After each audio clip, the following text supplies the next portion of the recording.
Welcome back. And so as we continue in our conversation this morning, we are looking at the tourism sector, and we're looking at the possibility of harmonizing tourism with reverse migration such that we can check the brain drain. And joining us to have this conversation is Ms. Otumba Akinboboye, Otumba Wale Akinboboye, who is an entrepreneur and of course is the founder Lakapine Tropicana. Good morning and thank you for joining us, Otumba.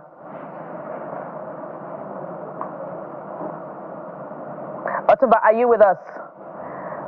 Yes, I am. Good morning and thank you for joining us on the program. Very good to be here. How are you? Very well, thank you, and we hope you're good too. So as we start off the conversation, you have been a major investor in that space for quite some time now. Let's first of all look at tourism and see how well it is performing in the first place, to deliver on increasing its contributions to economic development in the country, and indeed whether there are viable policies to support the growth of that sector. Thank you. I think that if something has not occurred to us, we tend to take it for granted. Tourism is the biggest and the quick, what I can refer to as the lowest hanging fruit that we can pluck. If you look at our size, and you look at our primary, secondary, extended target market audience, and the possibilities of tourism revenue to us as a people, we are on 923, almost 677,000 square kilometers of area. We are almost 250 million people. And we are the champion of music, we're the champion of movies and entertainment, we're the cultural capital of the world. So what that means is that we can actually tap on, starting from the primary target market audience of about 1.5 billion people of African descent in the continent, and the over 35 million in the Caribbean, and I think about 120 million in Brazil, over 380 million in the Americas, 9.6 million in Europe.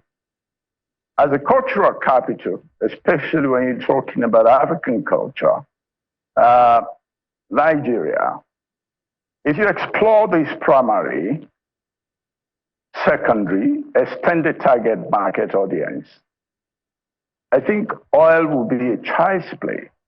As a matter of fact, I'm sure we know that oil is a byproduct of tourism. Oil is a facilitator of tourism. If you have issues with tourism movement, if people stop moving from point A to point B, then there won't be need for aviation fuel in the first place, and there won't be need for petroleum. So if you look at all the numbers and the possibilities, you realize that 95% of our effort should be on tourism development, because that basically is the only industry where we can take advantage of our advantage. And it's only when you are able to take advantage of your advantage that you have an absolute monopoly. What we have in music, in movies, in arts, in culture, in who we are. If you go to the north, you marvel at the mountains and the hills. Come to the south, we have 844.4 kilometers of beach front, just lying there, waiting for us to develop and weave it around our culture. And Dubai has just 70 kilometers, and they are doing between 17 to 20 million tourists on an annual basis because of the concerted efforts on their part to develop tourism. Apart from, a lot of people talk about... Yes, please, go ahead. Did you say something? Just a moment. I wanted to throw in to ask about some of the intervention you think that are quite urgent as yesterday to revamp that sector. I know you reeled out a couple of things in terms of the potential.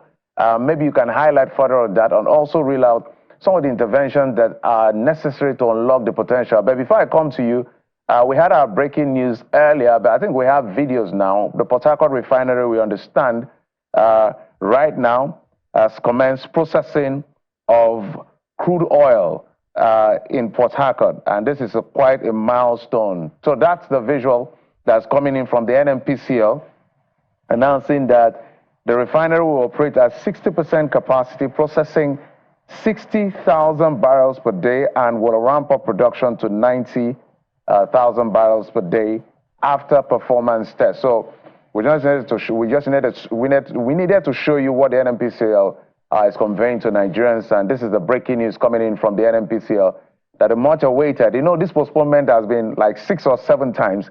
Eventually, they said they are ready to start processing and want to see the trucks filing out to that refinery. All right, Otumba, let's come back to you, sir. I just wanted you to, because we don't have the luxury of time, what is the immediate intervention, in your view, that needs to be done at federal and state levels to unlock this potential? Well, you have, I was talking earlier about cultural tourism. You have 774 local governments you can play with now. They have autonomy.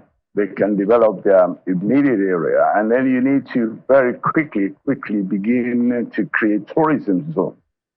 When you create tourism zones within the country, you then have an opportunity to develop those zones and put in place all the needed infrastructure in those zones. Bear in mind that tourism has no entry level. Anybody will participate or partake in it, because from the cleaner to the driver to the dancer to the singer, actor, everybody can partake. So the doctor, the lawyers. So I think if we take the 774 local government and there's a concerted effort toward transforming all the attractions in these areas, transforming them into a destination. The mistake we've made for so long is constantly showcasing an attraction. Attractions don't bring economic benefits until you transform those attractions to destinations. By weaving around that attraction or that particular attraction, some form of development that will bring entertainment, relaxation. Because if I come from anywhere in the world and I have $10,000 in my pocket, I come to see Oluma Rock for it. I come to see any major attraction. And there's nowhere for me to sleep, to eat, to drink. I put the $10,000 back in my pocket and I go back to where I came from. I'll spend maybe like 2 minutes taking pictures or 30 minutes taking pictures. So we have to transform different attractions into destinations very quickly. And then there has to be a tourism policy that we... Yes, go ahead. Yes, well, Otumba, before we even begin to think about those tourism zones, or maybe as part of those tourism zones, what policy frameworks are you seeing from state governments where those heritage sites and tourism, centers are domiciled to encourage private sector participation? Sometimes for instance, we've had a guest on the show who said that at Bauchi Game Reserve, there is no power supply. Sometimes you visit Olumorok and you do not want to have to climb the very long staircase. You want to use the elevator, and the elevator is not working. So should we begin to look at policies that will encourage private sector to take over some of these sites such that they are viable, they work, they are predictable, and we encourage the expatriates and the so-called movement, even within, that we're advocating for, to encourage the revenue generation that we require from tourism? You've said it all. I'm sure you're not asking me a question. You give me a fact here. That's what we have to basically look at how we privatize. Government have absolutely no business in tourism. They have no business in any business. Their focus should be providing the infrastructure, partnering with people, making it easy for businesses to thrive, giving them an opportunity to create. And because it's weaved around creativity and longevity.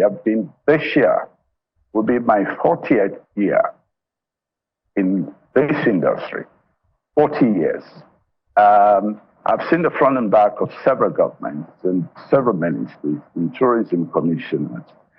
So the focus should be on the longevity of the industry. So, government should focus mainly on encouraging and creating prosperity in tourism. Because when you create prosperity, people usually and normally will gravitate toward prosperity. You know, we have this bakery mentality in Nigeria in particular. Bread sells, everybody will start baking bread. Mm. All right, and as we wrap up now, in 30 seconds, okay, we're totally out of time. We're going to have to bring you back to talk more about the potential of tourism and culture to help reverse migration. We've been talking with Otumba Olawanle Akinboboye, who is an entrepreneur, investor in tourism sector, and of course the founder of Lakempine Tropicana Beach Resorts. Thank you so much for coming on the program. Great to be here. Thanks for having me.